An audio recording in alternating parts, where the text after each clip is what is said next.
தமிழக மக்கள் அனைவருக்கும் இனிய வணக்கம். ரொம்ப ஒரு சந்தோஷமான செய்தி என்னென்னா, முதலாவதாக தமிழ்நாட்டோட முதலமைச்சராக பதவியேற்ற திரு ஜோசப் விஜய் அவர்களுக்கு என்னோடய வாழ்த்துக்கள்.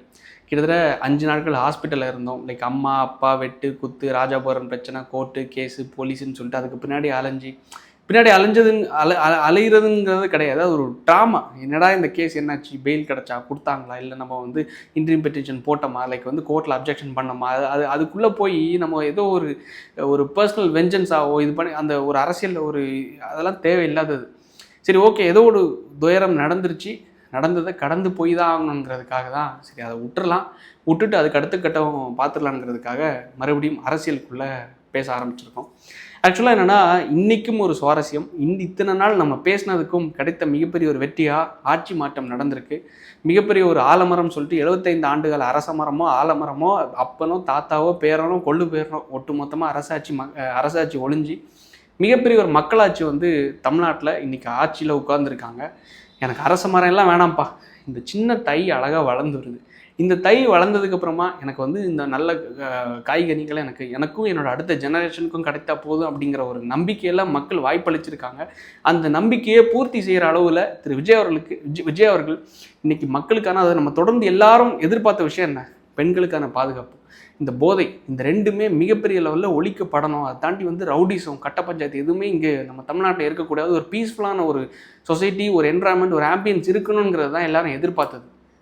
முதல் விஷயமா லைக் ஒரு சிங்கப்பெண் படை, அதை தாண்டி இந்த வேல்நாச்சியார் படை, அது பெண்களுக்கான பாதுகாப்பு, வீட்டில் இருக்கக்கூடிய ஒவ்வொரு பொம்பளை பிள்ளையும் அம்மா அப்பா தங்கச்சி பாட்டின்னு சொல்லிட்டு ஒருத்தவங்களோட பாதுகாப்பை உறுதிப்படுத்துறதுக்காகவும், அதை தாண்டி போதைப் பொருட்களை ஒழிக்கிறதுக்காக 38 மாவட்டங்களையும் சிறப்பு காவல் படையை அமைச்சு, அதையும் தாண்டி இந்த ரவுடி கும்பல்களை கட்டுப்படுத்துறதுக்காக திருச்சியில் கிட்டத்தட்ட 376 ரவுடிகள், அதாவது தொடர்ந்து கண்டினியூஸ் அஃபண்டர்ஸாக இருக்கவங்க, தொடர்ந்து குற்றம் செஞ்சுருக்கவங்க, எஃப்ஐஆர் யாருக்கு மேலெல்லாம் இருக்குது, யாருக்கு மேலெல்லாம் இந்த குற்றம் செஞ்சுருக்காங்க, இந்த மாதிரி ட்ரெஸ்பாஸ் பண்ணியிருக்காங்க, யாரெல்லாம் இந்த அடிதடியில் கொலை குற்றங்களில் கொலை முயற்சியில் ஈடுபட்டிருக்காங்க அப்படிங்கிற மிகப்பெரிய ஒரு லிஸ்ட்டை எடுத்து அவங்க எல்லாருமே ஒரு மைதானத்தில் நிற்க வச்சு, உங்களுக்கெல்லாம் குடும்பம் இருக்கியா, புள்ளக்குட்டி இருக்கியா, இவங்களுக்காக நீங்கள் உழைங்க, குடும்பத்துக்காக உழைங்க, தயவு செஞ்சு யாருக்காகவும் பணத்துக்காகவும் வெட்டுக்குத்துக்கோ அடிதடிக்கோ போகாதீங்க, இந்த ஆட்சியில் அவங்க எல்லாருமே கம்பி எண்ணெய் வச்சுருவாங்க அப்படிங்கிற மாதிரி ஒரு மிகப்பெரிய ஒரு ஸ்பீச்சையும் கொடுத்து லைக் ஒரு அந்த போலீஸ் டிபார்ட்மெண்ட் ஒட்டு மொத்தமாக மிகப்பெரிய ஒரு முன்னேற்பாடு எடுத்திருக்காங்க. இது எல்லாமே இந்த ஆட்சியோட மிகப்பெரிய ஒரு பிள்ளையார் சொல்லி போட்டு ஆரம்பித்த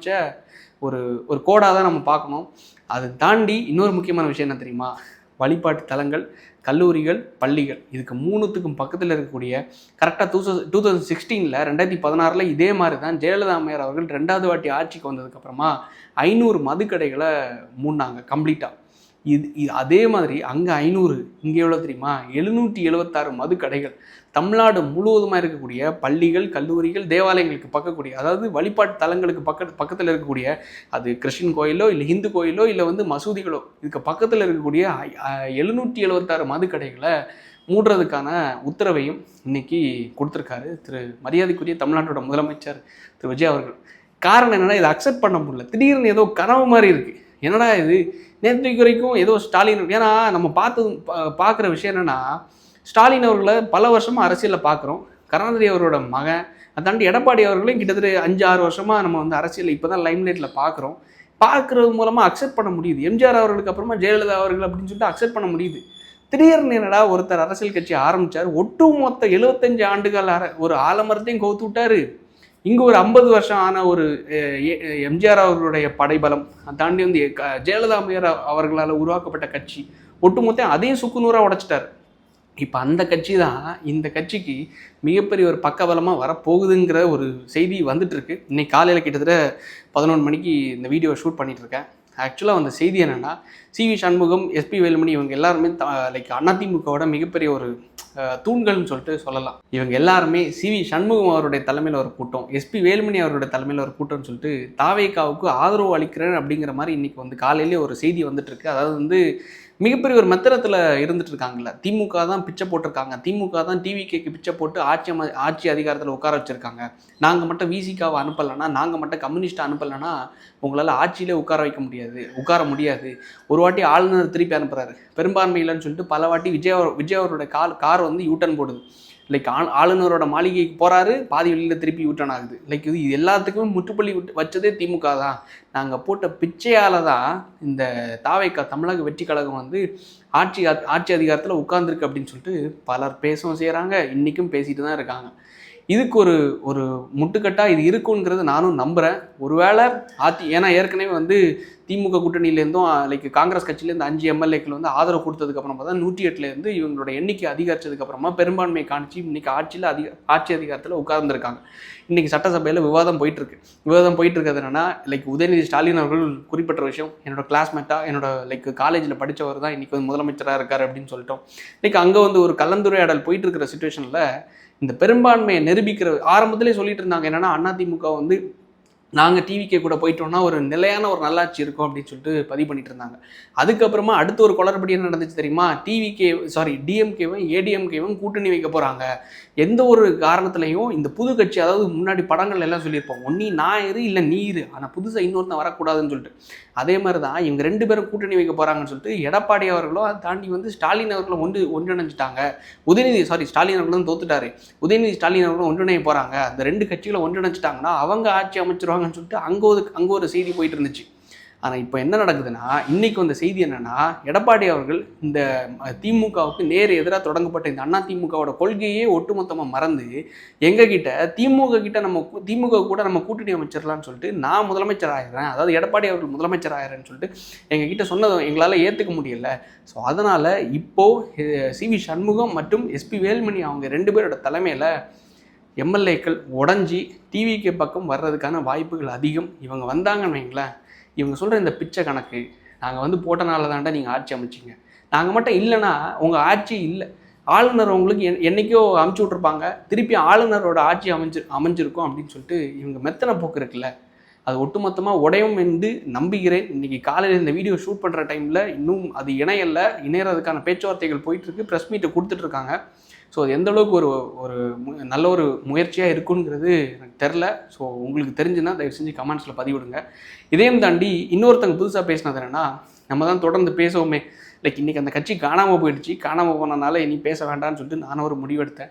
இருந்தாலும் அவங்க குறிப்பிட்ட ஒரு விஷயம் என்னென்னா, என்ன நீங்கள் பெரிய ஒரு வேல்நாச்சியர் படம் கொண்டு வந்துட்டீங்க, என்ன நீங்கள் 500 மதுக்கடைகளை 700 மதுக்கடைகளை நீங்கள் குறைக்கிறீங்களாமே, என்ன நீங்கள் பெண்களுக்கான பாதுகாப்பு, இது எல்லாத்துக்கும் மூல காரணம் என்ன? டாஸ்மாக்கு. நீ டாஸ்மாக்கை மட்டும் மூடிட்டேன்னு பெண்களுக்கான பாதுகாப்பு கிடச்சிடும், இங்கே வந்து மது லைக் வந்து எல்எஸ்டியோ இல்லை ட்ரக்ஸோ எதுவுமே இருக்காது அப்படிங்கிற மாதிரி ஒரு புண்ணியமான ஒரு ஞானி வந்து பேசிகிட்டு இருந்தார். லைக் எனக்கு தோணுது என்னென்னா, ஏதோ ஒரு முயற்சி எடுக்கிறாங்க. 700 கடைகளை ஏன்னா ஒட்டுமொத்தமாக மூடுறதுக்கான ப்ராக்டிக்கலான ஒரு டிஃபிகல்ட்டி இருக்குது. இந்த ப்ராக்டிக்கல் டிஃபிகல்ட்டி இருக்கிற டைமில் 700க்கு மேற்பட்ட கடைகள் அடைச்சிருக்காங்க. நல்ல ஒரு போதைப் பொருட்களை கட்டுப்படுத்துறதுக்காக நல்ல ஒரு 38 மாவட்டங்களையும் தனி பிரிவை உருவாக்குறாங்க. இந்த 38 மாவட்டங்களையும் தனி பிரிவை உருவாக்கி ரவுடிசத்தை கண்ட்ரோல் பண்ணுறதுக்கும் அங்கேயும் ஒரு பிரிவை உருவாக்கி அதை தாண்டி பெண்களுக்கான பாதுகாப்புலையும் படையையும் உருவாக்கி பண்ணதுக்கப்புறமா ஆட்சி அதிகாரத்தில் உட்கார்ந்ததுக்கப்புறமா 2 நாளில் இன்றைக்கி தான் சட்டசபையில் முதல்ல அந்த டிபேட்டு அதுக்கான நேற்றுக்கு ஆட்சி அதிகாரத்தில் பொறுப்பேற்றாங்க. இன்றைக்கி அதுக்கான ஒட்டுமொத்த விவாதத்தையும் ஆரம்பிச்சிட்டாங்க. இந்த 2 நாளில் இந்த முயற்சி எடுத்திருக்காங்கன்னா, நீங்கள் ஏன் அதை பண்ணலை, நீங்கள் ஏன் இதை பண்ணலை அப்படின்னு சொல்லிட்டு இந்த லொஸ்க்கு இந்த பேச்சுக்களை ஆரம்பிச்சிருக்காங்க. ஏதோ ஒன்று எங்கேயாவது ஒரு துரும்பு கிடைக்காதா, இது பேச முடியாதா, இனிமேல் 5 வருஷமும் நம்ம கொளுத்தி போட்டால் தான் நம்மளுக்கு வந்து வருமானம் தான், ஒட்டு மொத்தமாக இனி விஜய் தான் அப்படின்னு சொல்லிட்டு சிலர் வந்து சந்தோஷத்தில் இருக்காங்க. பட் இருந்தாலும் பரவாயில்ல, எல்லாருக்கும் பசிக்கும் இல்லையா, எல்லாரோட வீட்டு பிள்ளைங்களும் ஸ்கூலில் படிக்கணும், 50 லட்ச ரூபா 30 லட்ச ரூபான்னு ஃபீஸை கட்டணும். சரி, ஓகே, எல்லாரும் வாழட்டும். விஜய் அவர்களுடைய தலைமையில், விஜய் அவர்களுடைய புண்ணியத்தில் ஏதோ பல பேரோட வீட்டில் வந்து அடுப்பு எரிஞ்சிட்ருக்கு. என்ன சொல்கிறது. அதையும் தாண்டி இன்னொரு முக்கியமான விஷயம் அதே தான். முதல் நாளில் ஆட்சி அதிகாரத்தில் லைக் வந்து அதிகாரத்தில் உட்கார்ந்ததுக்கப்புறமா விஜய் அவர்கள் சொன்ன ஒரு விஷயம், ரொம்ப முக்கியமான விஷயம் நான் பார்க்குறது என்னென்னா, காரணம் என்னென்னா, நான் கட்சியில் கிடையாது, நான் வந்து கட்சியில் ஒரு உறுப்பினராக அந்த இதுக்கு முன்னாடி சொன்னது தான், விக்கிரவாண்டி மாநாடு நடந்த டைமில் நானும் அந்த கட்சியால் ஈர்க்கப்பட்டு அந்த கட்சியில் ஒரு உறுப்பினராக ஆன்லைனில் கார்டு போட்டு சேர்ந்தேன், அவ்வளோதான். அந்த கட்சியில் பதவியிலையும் கிடையாது, எதுலேயும் கிடையாது. ஆனால் இதுக்கு முன்னாடி சொன்ன மாதிரி எந்த கட்சியில் எந்த ஆட்சியில் எங்கே தவறு நடந்தாலும் சுட்டிக்காட்டப்படும் என்றும் நானும் உறுதியாக இருக்கேன். மக்கள் நீங்களும் அதை அக்செப்ட் பண்ணக்கூடிய இடத்துல இருக்கணுங்கிறது நான் என்னோட விருப்பம். சின்ன தவறு நடந்தாலும் நம்ம சொல்லி அதை திருத்திக்கிறதுல தப்பு கிடையாது. ஏன்னா நம்ம சொல்கிறது மூலமாக இது தப்பு அப்படின்னு சொல்கிறது மூலமாக அது பேச்சு பொருள் ஆகும்போது தான் அது வந்து அக்செப்ட் பண்ணப்படும். இல்லைனா அது மெத்தனை ஆகும்போது திமுகவுக்கும் டிவிகேக்குமான போட்டியில் டிவிகே ஜெயித்ததுக்கான அர்த்தமே இல்லாமல் போயிடும். முதல் நாளில் விஜய் அவர்கள் ஒரு விஷயம் சொன்னார். ஐயோ அடடா நம்ம ஜெயித்துட்டோம்டா, நம்ம ஜெயித்ததுக்கப்புறமா இனிமேல் நம்ம ஆட்டம்தான், இது ஒட்டு மொத்தமாக நம்ம வைக்கிறதான் சட்டம் அப்படின்னு சொல்லிட்டு அந்த எண்ணத்தை மட்டும் தயவு செஞ்சு விட்டுருங்க. இது இந்த ரவுடிசத்தை பண்ணிடலாம், கட்ட பஞ்சாயத்தை பண்ணிடலாம், சம்பாதிச்சிடலாம், கமிஷன் அடிச்சிடலாங்கிற அந்த எண்ணத்தை மட்டும் தயவு செஞ்சு விட்டுருங்க அப்படிங்கிற ஒரு நல்ல ஒரு முதல் ஸ்பீச்சிலே நல்ல ஒரு ஒரு ஒரு விஷயத்தை கன்வே பண்ணியிருந்தார். மிகப்பெரிய ஒரு மகிழ்ச்சிகரமான ஒரு விஷயம். இந்நாள் வரைக்கும் 2 நாட்கள் ஆயிருக்கு ஆட்சி அதிகாரத்தில் உட்கார்ந்து. நல்ல ஒரு தமிழ்நாட்டு மக்களுக்கான ஒரு நல்ல ஒரு மக்களாட்சியாக இது அமையும் என்று நம்புகிறேன். நல்ல ஒரு வளர்ச்சியும் நல்ல ஒரு இன்ஃப்ராஸ்ட்ரக்சரில் டெவலப் பண்ணுறோம். தமிழ்நாட்டு மக்களுக்கான ஒரு வேலைவாய்ப்பில் முன்னுரிமை கிடைக்கணும், அதுக்கான ஒரு முயற்சியை எடுப்பாங்க அப்படிங்கிறது. அதையும் தாண்டி பெண்களுக்கான முக்கியமான பாதுகாப்புலையும் நல்ல ஒரு முயற்சி எடுப்பாங்க. இன்னும் மேலும் அடுத்தடுத்த வீடியோவில் சந்திப்போம், தொடர்ந்து பேசுவோம். நன்றி, வணக்கம்.